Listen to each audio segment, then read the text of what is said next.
ในที่สุดเฮาก็ได้มาเป็นที่เรียบร้อยพี่น้องสำหรับบัตร MOU หรือว่าบัตรอนุญาตทำงานนั่นเองเนาะตอนนี้ก็อยู่ไทยถูกต้องตามกฎหมายของประเทศไทยแล้วเนาะสำหรับเพื่อนๆน้องๆหลายๆคนที่เขามาทำงานประเทศไทยก็พยายามอยู่ให้ถูกต้องตามกฎหมายประเทศไทยเด้อพี่น้องเพราะว่าเฮามาใช้บ้านเมืองคนอื่นเนาะเฮาก็ต้องปฏิบัติตามกฎหมายของบ้านเมืองคนอื่นพี่น้องเนาะคือเฮามาทำงานอยู่ที่ประเทศไทยเฮาก็ต้องมีบัตรอนุญาตทำงานให้มันถูกต้อง แล้วก็เวลาทำงานเราก็สบายใจพี่น้องแล้วก็คนทั้งบ้านครอบครัวก็บ่ต้องเป็นห่วงเนาะเพราะว่าเราอยู่ถูกต้องเด้ถูกต้องตามกฎหมายแบบซี้นะเราก็เฮ็ดนั่นเฮ็ดนี่มันก็สะดวกสบายที่สำคัญก็สามารถที่จะไปเปิดบัญชีได้แหละพยายามอยู่ให้ถูกต้องพี่น้องก็ถ้าผู้ใดยังบ่ทันเฮ็ดก็พยายามเฮ็ดให้มันถูกต้องถ้าผู้ใดยังแล่นเรื่องอยู่ตอนนี้ก็สู้ๆเนาะพยายามเบิ่งพาสปอร์ตเด้ออย่าให้ขาดเนาะถ้าเกิดพาสปอร์ตขาดนี่โดนปรับไปมื้อหนึ่ง500เด้อพี่น้องเพราะฉะนั้นแล้วก็เบิ่งอย่าให้มันขาดเนาะถ้าผู้ใดแบบว่า แล่นเรื่องอยู่ณตอนนี้เนาะเพราะว่าทำบัตร MOU ตอนนี้ใช้เวลาไป3-4เดือนพี่น้องคือของเฮานี่ใช้เวลาไปเกือบ4เดือนน่ะเนาะกว่าจะได้ไปรับบัตรอนุญาตทำงานแบบซี้นะก็พยายามเบิ่งพาสปอร์ตอย่าให้ขาดเนาะก็ไปต่อไปเรื่อยๆพี่น้องจนกว่าบริษัท MOU ที่ทำบัตร MOU เรียกตัวเฮาสบายดีพ่อแม่พี่น้องสวัสดีพ่อแม่พี่น้องทางฝั่งไทยนำครับผมมื้อนี้เฮาก็สิมาเว้าเกี่ยวกับทำบัตร MOU พี่น้องเนาะสำหรับคนลาวหลายๆคนที่เขามาทำงานอยู่ที่ประเทศไทยพี่น้องเนาะเฮาแนะนำว่าตอนนี้พยายามแบบว่าอยู่ให้ถูกต้องตามกฎหมายประเทศไทยพี่น้องบ่ว่าสิแบบว่าเฮ็ดหยังก็แล้วแต่เนาะถ้าเฮาอยู่ถูกต้องเฮาอยู่แบบว่าบ่ลบบ่ซ่อนมันก็สะดวกสบายพี่น้องคนทางบ้านก็บ่ได้เป็นห่วงเฮาว่าซี้นะ และเราก็เชื่อว่าในปัจจุบันนี้เราเชื่อว่าคนลาวเฮ็ดบัตร MOU นี่ค่อนข้างที่จะหลายเพราะว่าราคาบัตร MOU ณตอนนี้มันบ่ได้แพงเหมือนเมื่อก่อนพี่น้องเมื่อก่อนนี่17,000 18,000 20,000ก็มีเนาะบางคนเฮ็ด20,000บาทก็มีเมื่อก่อนแต่ในปัจจุบันนี้แค่12,000 13,000ประมาณนี้พี่น้องในปัจจุบันนี้แล้วแต่บางบริษัทเนาะเลือกเอาว่าเราสิเฮ็ดกับบริษัทใดส่วนบริษัทที่เราเฮ็ดน่ะ 12,500 12,500ก็สิเบ็ดเสร็จเลยพี่น้องก็12,500เพิ่นก็สิพาไป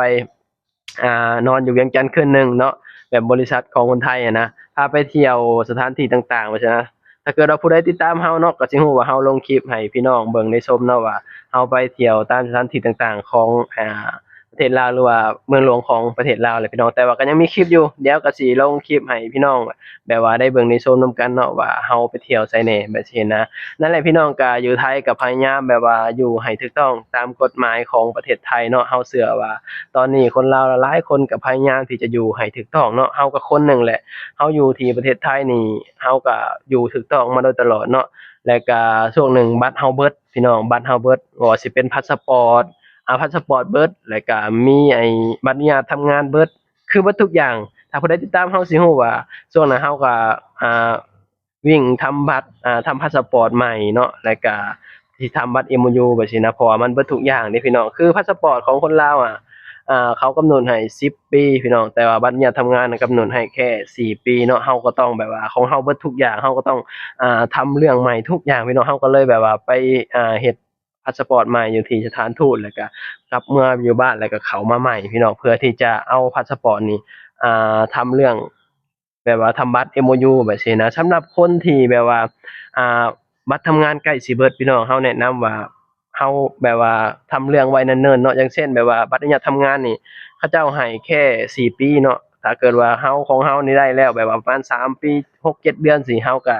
แล่นเรื่องเลยพี่น้องเพราะว่าเราบ่ต้องไปต่อพาสปอร์ตบ่ต้องไปเสียเวลาไปต่อไปซี้นะหลังจากที่แบบว่าเราแล่นเรื่องไว้มัน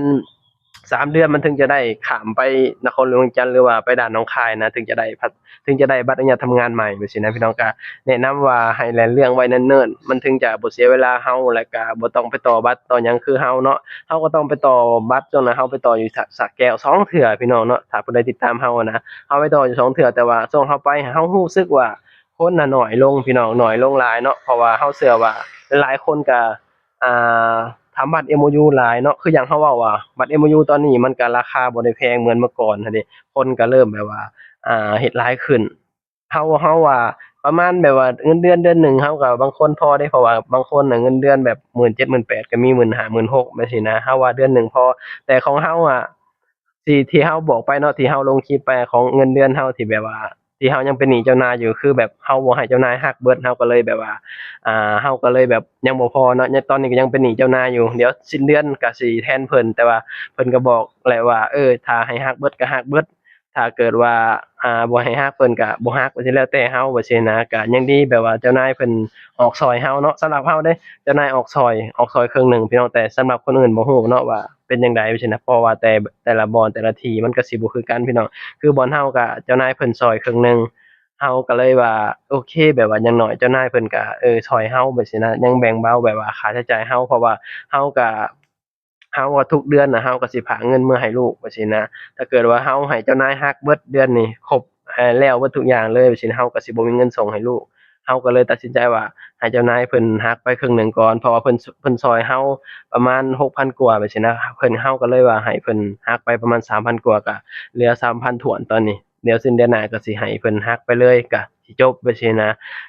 ก็เลยแบบว่าคุยกันแบบนี้เจ้านายเพิ่นว่าก็แล้วแต่ให้หักแบบซี้ก็หักเพิ่นน่ะเพิ่นก็บ่ได้มีอิหยังหั้นน่ะเพิ่นก็เข้าใจแหละเนาะว่าเฮามาหาเงินเลี้ยงลูกเลี้ยงหยังแบบซี้นะต้องส่งให้ครอบครัวฉะนั้นเฮาก็ลูกเฮาก็ยังบ่ทันใหญ่นะพี่น้องต้องใช้เงินทุกเดือนต้องซื้อนมซื้อ Pampers แบบซี้นะเฮาก็ขอเจ้านายว่ายังบ่ทันแบบว่าจ่ายเจ้านายเบิดขอแบบเป็นหนี้ไว้ก่อน3,000เฮาว่า เดี๋ยวสิ้นเดือนก็ผมก็สิเอาให้จังซี้นะเพิ่นก็บ่มีปัญหาหยังพี่น้องก็ยังดีเนาะที่แบบเพิ่นเข้าใจเฮาแบบซี้นะเฮาแบบว่ามาหาเงินหาทองเนาะนั่นแหละพี่น้องสำหรับคนลาวหลายๆคนที่มาหาเงินหาหยังเนาะก็พยายามแบบว่าอยู่ให้ถูกต้องพี่น้องเนาะมีบัตรมีเบอร์มีแบบให้มันถูกต้องตามกฎหมายประเทศไทยแล้วก็อยู่ให้เป็นเนาะเฮามาอาศัยบ้านเมืองคนอื่นจังซี้อันใดที่แบบเฮ็ดบ่ได้หรือว่าเฮ็ดได้เฮาก็ควรที่จะรู้อันใดที่แบบว่าเพิ่นห้ามเพิ่นบ่ให้เฮ็ดเฮาก็บ่เฮ็ด อันไหนที่เป็นแบบว่าแบบให้เฮ็ดได้เราจังเฮ็ดพี่น้องเนาะคือแบบว่าถ้าเกิดว่าอยู่แบบบ่ถูกต้องนี่คือแบบมันอยู่ยากเด้พี่น้องการที่เรามีบัตร MOU นี่ข้อดีมันหลายเนาะคือแบบหนึ่งมาเราก็เฮ็ดงานมันก็สบายใจสองมาก็บัตรนี้ก็สามารถที่จะเปิดบัญชีได้เนาะคือเราว่าสิไปเปิดบัญชีแหละพี่น้องพังเบิ่งก่อนว่างๆก็สิไปเปิดเบิ่งก่อนว่าสิไปเปิดธนาคารใดเนาะอ่า ถามหมู่คู่ก่อนพี่น้องว่าธนาคารใดเปิดง่ายเพราะว่าในปัจจุบันนี้ระบบธนาคารก็เปลี่ยนไปพี่น้องเมื่อก่อนกสิกรเปิดง่ายเนาะแต่ปัจจุบันนี้เขาบอกว่ากสิกรเปิดยากสำหรับไอ้แรงงานนะมันเฮาบ่แม่นนั่นคนไทยเนาะแบบสำหรับแรงงานนะเฮาก็เลยว่าเบิ่งก่อนว่าเฮาสิเปิดธนาคารใดแบบซี้นะแต่สามารถที่จะไปเปิดบัญชีธนาคารได้พี่น้องถ้าผู้ใดมีบัตร MOU เนาะก็ไปเปิดได้เผื่อว่า แบบว่าเราอยากโอนเงินกลับบ้านเราก็สะดวกสบายคือเราแหละพี่น้องตอนนี้เราก็แบบเจ้านายเพิ่นโอนเงินให้เวลาเราโอนเงินให้ลูกเพิ่นก็โอนให้จังซี้นะแต่ว่าเราก็ในเมื่อเรามีบัตรมีบัตรถูกต้องตามกฎหมายหรือว่ามันสามารถที่จะเปิดได้แล้วเราก็บ่อยากรบกวนเจ้านายเราก็เลยว่าสิไปเปิดอีกอย่างก็เจ้านายบอกว่าเวลาโอนเงินเดือนเพิ่นก็สิโอนเงินเข้าเลยแบบซี้นะแบบบ่อยากจ่ายเงินสดแบบซี้นะพี่น้องเราก็เลยว่าหามื้อว่างๆก็สิไปเปิดบัญชีธนาคารเดี๋ยว ติดตามเบิ่งว่ามันใช้หยังแหน่พี่น้องเผื่อว่าคนลาวหลายๆคนอยากไปเปิดเนาะแบบว่ามันใช้เอกสารหยังแหน่แต่เราเห็นคนเว้าว่าใช้เอกสารน่ะมีที่อยู่นายจ้างแล้วก็ที่อยู่ที่ห้องพักเราแบบซี้นะอาจจะบ่ยากอิหยังดอกพี่น้องเพราะว่าเราถูกต้องทุกอย่างเลยนะนั่นแหละพี่น้องก็ถือว่าโล่งไปอีกขั้นตอนหนึ่งเนาะเราก็ต่อไปเราก็สิแบบบ่ต้องไปต่อบัตร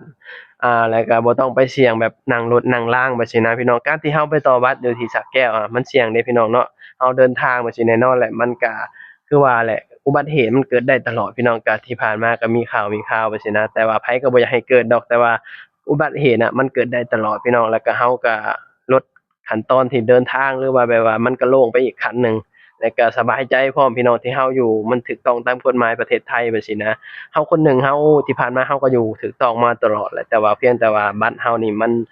เบิดจบสิ้นลงเนาะก็เลยแบบว่าต้องเฮ็ดใหม่ทุกอย่างก็เลยต้องใช้เวลาแล้วก็มื้อนี้ก็